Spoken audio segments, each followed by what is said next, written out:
Assalomu alaykum, hurmatli obunachilarimiz, aziz yurtdoshlar. Navbatdagi sotuvdagi mashinamiz 2023-yilda ishlab chiqarilgan mexanika korobka Gentra bo'ladi. Kraskalar top-toza, 29.000 probeg yurgan. Balonlar top-toza, o'zining radnoy baloni qo'yilgan.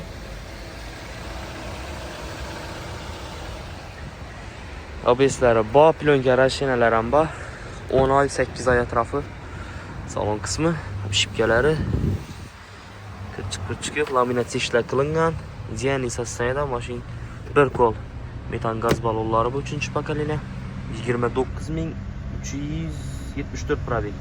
O'zini halol yurgani. Rollari to'qilgan, avtomat sidinalar qo'yilgan, Gentra avtomatni. Podogrev sidina, konditsioner hamma narsa ishlatildi. Maytafol variantda kelgan style versiya. Orqasida odam o'tirmagan, top-toza karabayda ilingan. 2023-yil texpasport ham, kuzov ham. Metan gaz balonlari bor aytib o'tdik.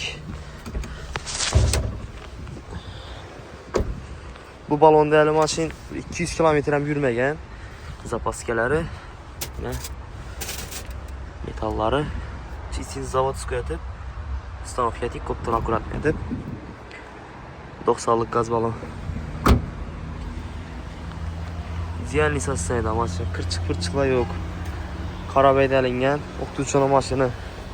Bilasiz, o'qituvchilardan jimsirab qoladi.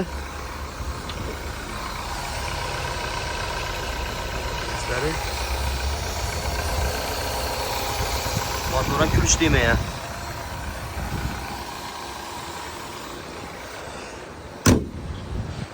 Xo'p, narxi 152 million aytilishi ustunda ozgina zazorba kelishib beriladi. Avtokredit ham beramiz mashinamizni.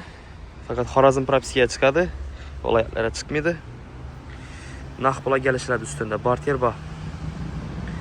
Telefon nomerlarimiz video ostida yozib qoldiramiz. Qiziquvchi bo'lsa, bemalol aloqa chiqib, kelib ustunda mashinamizni ko'rib, barakatsizlab bo'ladi. Videoga bir like bosing. Xudo xolasa bundan ham zo'r mashinalarni chiqarib borishga harakat etamiz.